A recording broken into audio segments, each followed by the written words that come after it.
Malappuram ചേലേമ്പ്രയിൽ bus fees അടയ്ക്കാൻ വൈകിയതിന് UKG വിദ്യാർത്ഥിയുടെ പഠനം മുടക്കി പ്രധാനാധ്യാപിക. ചേലേമ്പ്ര ALP സ്കൂളിലെ UKG വിദ്യാർത്ഥിക്ക് നേരെയാണ് പ്രാകൃത നടപടി. 1000 രൂപ അടയ്ക്കാൻ വൈകിയതിനാണ് പ്രധാനാധ്യാപികയുടെ ക്രൂരത. വിദ്യാർത്ഥിയെ ബസ്സിൽ കയറ്റാതെ വഴിയിൽ ഉപേക്ഷിക്കുകയായിരുന്നു. സംഭവത്തിൽ കുടുംബം വിദ്യാഭ്യാസ മന്ത്രിക്ക് പരാതി നൽകി. ചേലേമ്പ്ര ALP സ്കൂളിലെ UKG വിദ്യാർത്ഥിക്കാണ് ദുരനുഭവം ഉണ്ടായത്. ബസ് ഫീസ് അടക്കാൻ വൈകിയതിന് 5 വയസ്സുകാരനെ കയറ്റാതെ വഴിയിൽ ഉപേക്ഷിക്കുകയായിരുന്നു. വിദ്യാർത്ഥിയുടെ രക്ഷിതാക്കളെ പോലും അറിയിക്കാതെയായിരുന്നു ക്രൂരത. കണ്ണീരോടെ 5 വയസ്സുകാരൻ വീട്ടിലേക്ക് മടങ്ങി. പ്രധാനാധ്യാപിക വിലക്കിയതിനാൽ ബസ്സിൽ കയറ്റാൻ കഴിയില്ലെന്നായിരുന്നു ബസ് ഡ്രൈവറുടെ പ്രതികരണം. ബസ് കയറാൻ നേരത്ത് ഡ്രൈവർ പറഞ്ഞു, എൻ്റെ അമ്മ പൈസ തന്നിട്ടില്ല, അവിടെ ഇജ്ജ് കയറണ്ട. മറ്റേ കുട്ടീനെ കയറ്റി. HM-നെ വിളിച്ചപ്പോൾ HM ചോദിച്ചു, പാരന്റ് കൂടെ ഉണ്ടോ ചോദിച്ചു.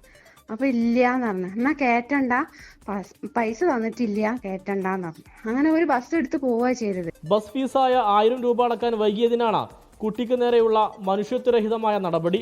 പരാതിയുമായി സ്കൂളിലെത്തിയ രക്ഷിതാവിനോട് മോശമായി പെരുമാറിയെന്നും പരാതിയുണ്ട്. ഓഫീസിലേക്ക് ചെന്ന് ടീച്ചർ മൈൻഡ് ചെയ്തില്ല എന്നെ. ഒന്ന് ഇരിക്കാൻ പോലും പറഞ്ഞില്ല എന്നോട്. ബാക്കിയുള്ള ടീച്ചേഴ്സ് വന്നു ഇരിക്കാൻ പറഞ്ഞ് ഞാൻ അവിടെ ഇരുന്നു. എല്ലാ ടീച്ചേഴ്സും വന്ന് മാപ്പ് പറഞ്ഞു. കാരണം അവരുടെ ഭാഗത്തുണ്ടായ മിസ്റ്റേക്കാണ്, ചെയ്യാൻ പാടില്ലാത്തൊരു തെറ്റാണ് ചെയ്തത് എന്നൊക്കെ പറഞ്ഞിട്ടും ടീച്ചർ ഒരക്ഷരം വേണ്ടിയില്ല. ടീച്ചർക്ക് ഒരു പ്രതികാര ഇതായിരുന്നു അന്നേരം ടീച്ചർ മുഖത്തുണ്ടായത്. സംഭവിച്ചു പോയെന്ന് മാത്രമാണ് പ്രധാനാധ്യാപികയുടെ വിശദീകരണം. വിദ്യാഭ്യാസ മന്ത്രിക്കും ബാലാവകാശ കമ്മീഷനും പോലീസിലും കുടുംബം പരാതി നൽകിയിട്ടുണ്ട്. 24 തിരൂർ.